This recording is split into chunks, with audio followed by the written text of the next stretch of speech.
वाहिगुरू जी खालसा वाहिगुरू जी फतेह। ये हरिनगर थाने में खड़े हैं हम लोग। यहाँ इनको इंसाफ नहीं मिल रहा है। इनकी लड़की को फांसी चढ़ा दिया गया है, आप सब देख सकते हो।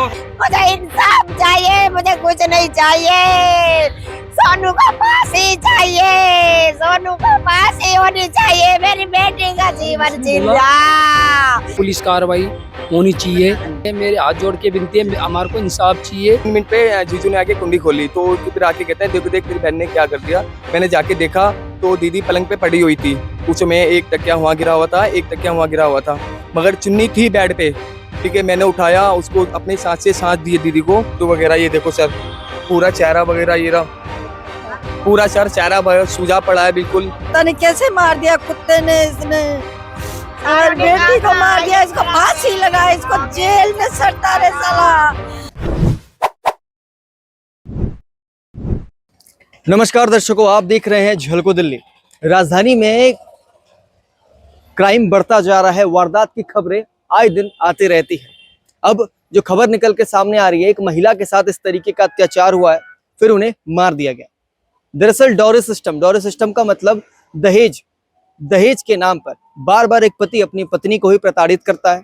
उसके बाद कई बार ऐसी भी चीजें करता है। मारने के पहले कुछ ऐसी धमकी भी दी गई लड़की की मां को। इस बार की दिवाली काफी अच्छी मनने वाली है, ये हम आपको जरूर बताएंगे। फिलहाल हम परिवार वालों के साथ है, दीनदयाल अस्पताल में मौजूद है। लड़की की मृत्यु हो चुकी है। लड़की का पूरा नाम गुरमीत कौर और वो मंगोलपुरी की रहने वाली थी। उनकी शादी हुई थी तिलक नगर में। पूरे परिवार में मातम का माहौल है और अभी तक ना ही पुलिस वाले ठीक से सुनवाई कर रहे हैं, ना ही अस्पताल में ठीक तरीके से इनका पोस्टमार्टम हुआ है। अभी तक पूरे परिवार में किसी का बयान तक नहीं लिया गया। अब आप देखिए, अब इसके बाद उनकी 2 साल की बेटी भी है। आप कौन है सर? सर मैं भाई हूँ। भाई हम। हाँ जी। हाँ, सर मैं ये कह रहा था, मैं ये कहना चाहता हूँ, कुछ भी हमारे को इंसाफ चाहिए। जो भी है पुलिस कार्रवाई होनी चाहिए। और दूसरी बात, हमारे को पुलिस वालों को बताना चाहिए। आ रहे हैं और कोई हमें बोल रहा है कि 10 लाख ले लो, कोई 15 लाख ले लो। ये कौन कह रहा है? उसके रिश्तेदारी कह रहे हैं। ससुराल वाले? हाँ जी, हाँ जी। ससुराल वो 10 लाख ले लो, 15 हाँ, ससुराल पति के भाई वगैरह, मासी के लड़के वगैरह आ रहे हैं। वो कह रहे हैं पैसे की बात? 10 लाख ले लो, 15 लाख रुपए। जान की कीमत है ये, आपकी बेटी की जान की कीमत है ये। 1.5 साल की बच्ची है। किसने बताए? ये बोल रहे हैं केस होने से क्या होता है, केस चलता है, कोर्ट कचहरी होती है। सुनो सर, हाँ, कि कोर्ट कचहरी होती है, केस तो जिंदगी भर चलता रहता है। क्या होता है? कुछ नहीं होता। ये बाद में तो ये हो जाता है। क्या होता है? धक्के खाते हैं, फिर बंदा धक्के खा के ना परेशान हो जाता है। मैं ये चाहता हूँ कुछ भी सुनवाई होनी चाहिए। पहली बात तो घर की आप लोग क्या पैसे लेने के? मेरी भी एक बेटी है, मेरा भी एक बेटा है, मेरा परिवार है। मेरे को कहने का मतलब आगे से मतलब कुछ भी ऐसा कुछ भी काम नहीं होना चाहिए। मेरे हाथ जोड़ के विनती है, हमारे को इंसाफ चाहिए और परिवार खुश रहना चाहिए सबका। सर मेरा एक बात सुनिएगा कि आपको 10 या 15 लाख रुपए कहे जा रहे हैं, ये आपकी घर की बेटी की कीमत लगाई जा रही है। कीमत लगाई जा रही है। क्या आप पैसे लेने के लिए तैयार हैं? नहीं, हमें इंसाफ चाहिए। सोनू को फांसी होनी चाहिए। हमारी बहन गई है और वो अंदर जाना चाहिए, जेल में जाना चाहिए। इंसाफ चाहिए हमें पैसा क्या करना? 1.5 साल की बच्ची है उसकी, सारी रात रोती है, भूखे मारे रोती है बच्ची हमारी। 1.5 साल की बच्ची है। पैसा तो जिंदगी भर कमाता है। पैसा क्या? पैसा तो जिंदगी भर कमाना है। पैसा तो हाथ का मेल होता है। पैसा नहीं, हमारे को इंसाफ चाहिए। आगे से ऐसी दुर्घटना नहीं घटनी चाहिए, कभी ऐसा काम नहीं होना चाहिए किसी के साथ भी। सर मैं ये चाहता हूँ, हाथ जोड़ के निवेदन विनती है, मैं बोलता हूँ कानून कार्रवाई अच्छी तरह होनी चाहिए। ठीक है, कुछ भी मैं हाथ जोड़ के विनती है सर। मुझे इंसाफ चाहिए, मुझे कुछ नहीं चाहिए। सोनू को फांसी चाहिए, सोनू को फांसी होनी चाहिए। मेरी बेटी का जीवन जिंदा। कह रहा दिवाली ऐसे मनाऊंगा, तेरी याद करेगी मेरी बेटी को। वो मेरे सच नहीं समझा था, उसने धोखा कर दिया। मैंने कहा था बेटी तुझे धोखे से मारेगा, मम्मी नहीं मारेगा मुझे, वो नहीं मारेगा, मेरा कहना नहीं माने। वो पलंग में मारा मेरी बेटी को। दीदी बात करती रही है सिस्टर से, 2 बजे तक दीदी बात करती रही है सिस्टर से। फिर कह रहे हैं जीजू का फोन आ रहा है। दीदी ने बोला दीदी को जीजू का फोन आ रहा है, मैं फोन रख देती हूँ। तो उन्होंने फोन रख दिया। फोन रखने के बाद आधे घंटे के बीच में इनके बाद जीजू का फोन आता है तुम्हारी लड़की ने क्या कर लिया क्या नहीं करा हमें कुछ नहीं पता। एकदम आधे घंटे में जीजू ने 9:30 बजे तक पता नहीं लगने दिया क्या कर दिया उन्होंने। हमें बिल्कुल भी, मम्मी का फोन आता है उस समय में तिलक नगर ही था, तिलक नगर से फोन आता है, मम्मी कहते हैं उनके घर पे जा, देख चन्नू जाके देख क्या हो रहा है क्या नहीं हो रहा है। एक बार उनकी ना ऐसी बातचीत हो रही है, तो मैं जाके देखा उधर, तो मैंने तेते कुंडी खड़काई, जीजू ने अंदर से लॉक कर रखी थी कुंडी को, तो मैंने कुंडी खड़काई। 2 मिनट तक मैं कुंडी खड़काता रहा हूँ मगर कुंडी नहीं खुली। फिर 3 मिनट पे जीजू ने आके कुंडी खोली, तो फिर आके कहते हैं देखो देख तेरी बहन ने क्या कर दिया। मैंने जाके देखा तो दीदी पलंग पे पड़ी हुई थी, उसमें एक तकिया वहाँ गिरा हुआ था, एक तकिया वहाँ गिरा हुआ था, मगर चुन्नी थी बेड पे। ठीक है, मैंने उठाया उसको, अपनी सांस से सांस दी दीदी को, तो मैं सोचा कुछ सांस आ जाए। मैं 5 मिनट तक सांस देता रहा दीदी को। 5 मिनट तक सांस देने से चादर, पलंग की, बेड की चादर बिल्कुल सुखड़ी हुई थी।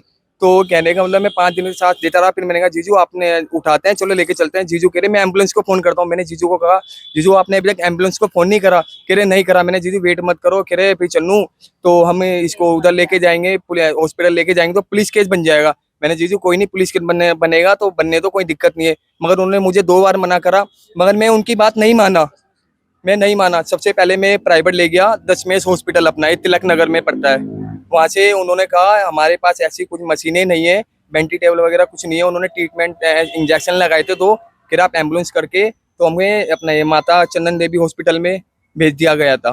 तो वगैरह ये देखो सर, पूरा चेहरा वगैरह ये रहा, पूरा सर चेहरा सूजा पड़ा है बिल्कुल। ये सर कल की है, कल की है सर। हॉस्पिटल में एडमिट किया गया? हाँ जी सर, एडमिट किया गया था हॉस्पिटल में। जवाब दे दिया था भाई मैं तो थी भी नहीं, मैं तो इन्होंने फोन करा फिर मेरे को, मासी लगती हूँ मैं इसकी। पता नहीं कैसे मार दिया कुत्ते ने, इसने हमारी बेटी को मार दिया, इसको फांसी लगा, इसको जेल में सड़ता रहे साला। इसी का लड़का था ये, हमें फोन आया कि ऐसी सी बात हो गई है, दुर्घटना कर दी है। तो हम तुरंत वहाँ पहुँचे थाने में इनके पास। तो इनको पता लगा, मैं पहली बात हमारा कोई भी साथ नहीं दे रहा, ना पुलिस वाला ना कोई भी। सुबह से शाम तक होने वाली दोपहर आपको वो मैं खुद ही समझ पा रहा हूँ। 9 बजे के आप यहाँ आए और सुबह से अभी 3 बजने जा रहे हैं। भूखे प्यासे बैठे हुए हम लोग, कुछ भी नहीं ले जा रहा। ऐसा लग रहा है कि इन्होंने पैसे खा लिए। परिवार वालों से कोई बातचीत नहीं की अभी तक आप लोगों से? वो सिर्फ बोले जा रहे हैं कि आप बैठो, अभी एसडीएम साहब आएंगे, आपको पोस्टमार्टम। हम कह रहे हैं भाई हमें कुछ बोल बताओ तो सही क्या हुआ। कह रहा अभी कुछ नहीं बता सकते, कुछ बयान कुछ एक चिल्लाया बयान नहीं लिया जा रहा हमसे। दर्शकों, जिस दरिंदगी के साथ एक पति ने अपनी ही पत्नी का गला घोटा, फिर उसके बाद किस तरीके से इस घटने को अंजाम दिया गया। फिलहाल लड़की की मृत्यु हो चुकी है। अभी तक परिवार वालों को ना ही पोस्टमार्टम की खबर आई है, ना ही अभी तक इनकी बयान लिए गए। पूरा परिवार इंसाफ की मांग कर रहा है। अब इस पर दिल दहला देने वाली बात तो यह है कि एक जान की कीमत 10 से 15 लाख रुपए लगाई जा रही। पति का जो पूरे परिवार वाले हैं वो सभी अभी यहाँ आ रहे हैं और इन सब लोगों को कहा गया है कि 10 से 15 लाख रुपए ले लो और मामले को रफा दफा करो, कोर्ट के चक्कर क्यों काटोगे। सही कह रहा हूँ सर? सर मैंने जब मैं गया था ना तो मुझे हॉस्पिटल के अंदर बताया, मैंने कहा भाई क्या बात हुई थी? कह रहा कुछ नहीं, वो फोटो लाई थी लक्ष्मी गणेश की, तो तस्वीर रखी, तो हम लक्ष्मी गणेश को मानते नहीं है, तो फाड़ दी मैंने, फाड़ के और वो सारा स्टोर रूम में अपना खील पतासे वगैरह स्टोर रूम में फेंक दिए।